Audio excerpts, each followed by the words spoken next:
misalnya menceritakan tentang bagaimana kelebihan berfikir daripada kelebihan beribadat.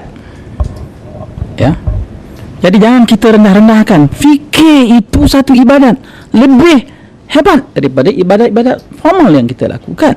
Ya, ini jangan kita pelekehkan tentang falsafah dan ilmu dan sebagainya. Dan jangan dikatakan ini popular di barat. Masalahnya kita yang lupa. Ya.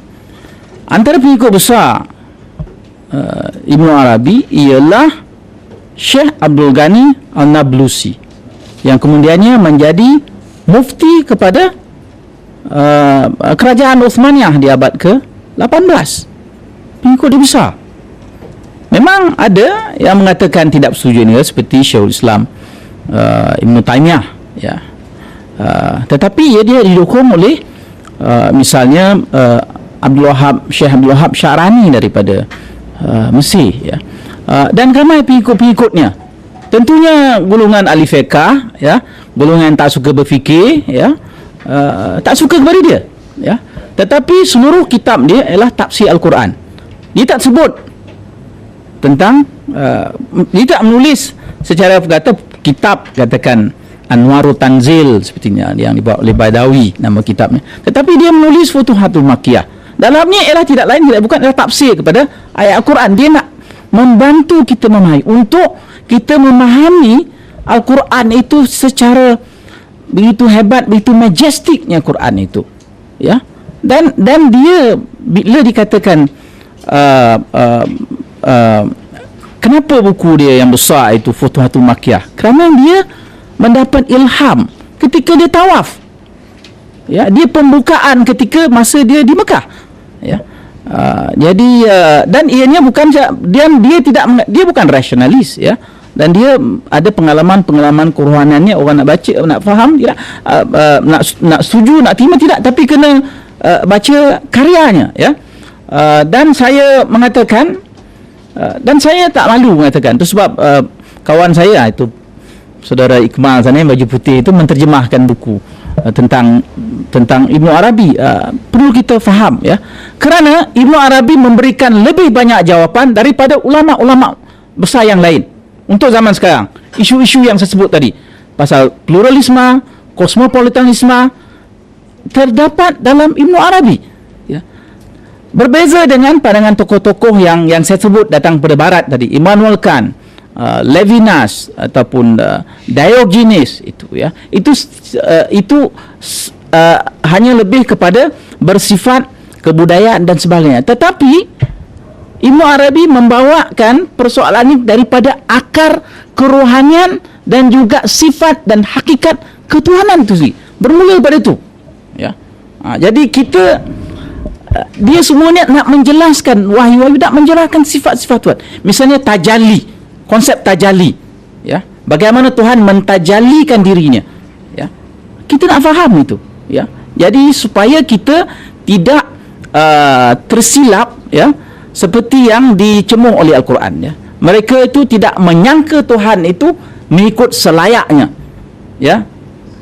Wa ma qadarullaha haqqan qadri.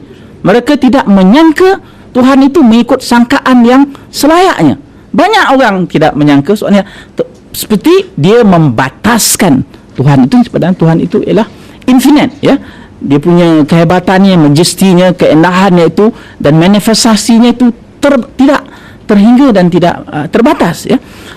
Jadi ini yang dia nak menjelaskan tentang perkara itu. Dan Ibnu Arabi ini sungguh penting, dan dia tokoh kerohanian dan banyak di segi dia ahli falsafah, betul, ya, boleh dianggap sebagai ahli falsafah, tetapi dia juga tokoh kerohanian yang agung and one of the greatest, bukan saja dalam tamadun Islam tetapi seluruh dunia, ya. Dan barat baru saja mengenalinya itu, ya.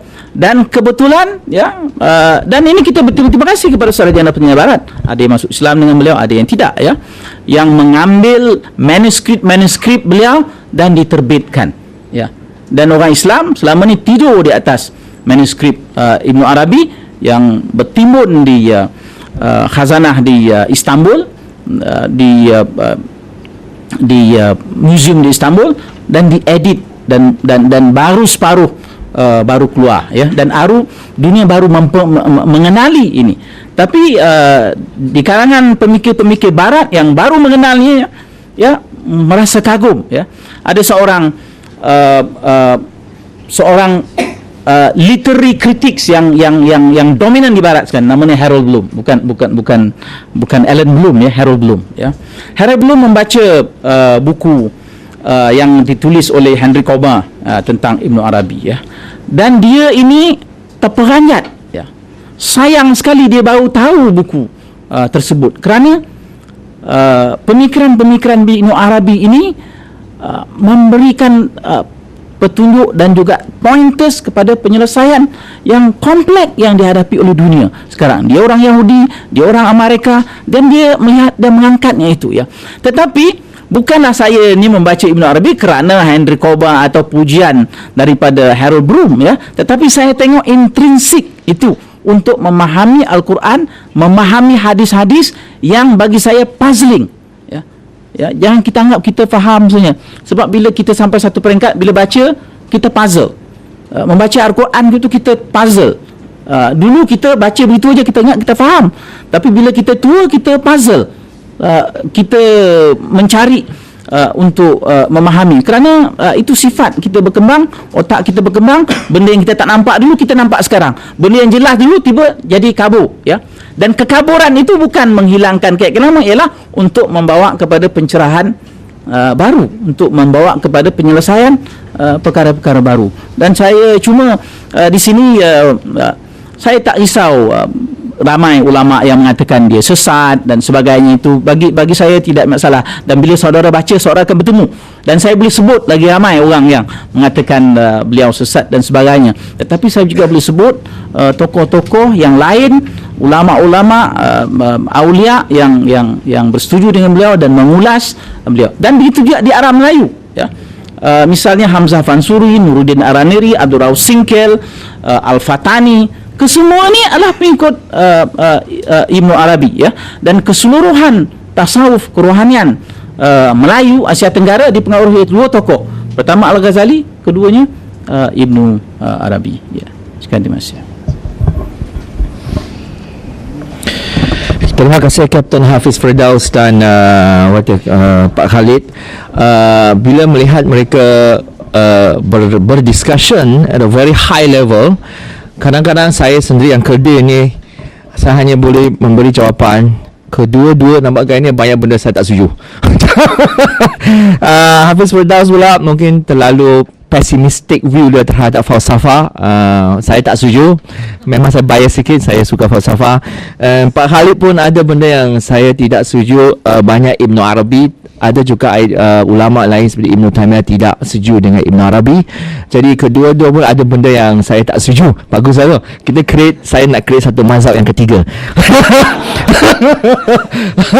Ya, thesis, antithesis and synthesis, Hegelian yang dialectic. Bagus. Alhamdulillah, kita ingin nak teruskan sangat-sangat, tetapi masa kesudukan organizer kita kat belakang sudah waving, ya, macam tu lah, sudah fine. Kita InsyaAllah sudahi dengan kata-kata terakhir daripada Syakirit, any pengumuman whatsoever. Tapi yang paling penting saya nasihati is that akan ada siri yang ketiga. InsyaAllah kita akan lebih khusus. Kami akan berbincang, Pak Khalid, Hafiz dan saya akan berbincang, membuat topik semakin khusus supaya lebih ilmiah lagi. Dan kami nasihati supaya do not jump to the conclusion. Discussion belum selesai lagi. Do not jump to the conclusion. Okay? Do not quickly buat keputusan dan menghukum sesiapa yang di depan ini. Jangan menghukum, termasuk diri I. Jangan simply menghukum. Don't. Kita hanya berdakwah, bukan penghukum. Maka ini saya serahkan kepada Brother Syakiri.